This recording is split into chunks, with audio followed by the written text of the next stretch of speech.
झालं ना हो तुमच्या मनासारखं। तुम्हाला मला हरतानी बघायचं होतं, माझ्या स्वप्नाची माती होतानी बघायची होती, माझं आयुष्य उद्ध्वस्त होतानी बघायचं होतं। अगदी तुमच्या मनासारखं झालं, माझं आयुष्यही उद्ध्वस्त झालं, माझ्या स्वप्नाची माती झाली, हरलो मी, खचलो मी।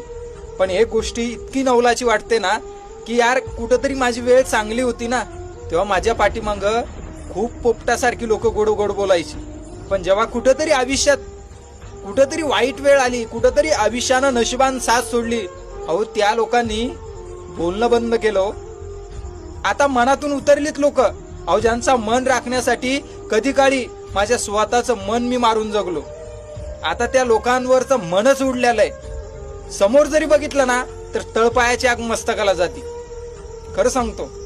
आणि अशा लोकांना आयुष्यातून वजाच करा, कारण काहीच उपयोगाचे नसतात ते आपल्यासाठी। आपल्या आनंदाला कलंकित करण्याचा प्रयत्न करतात फक्त अशी लोक।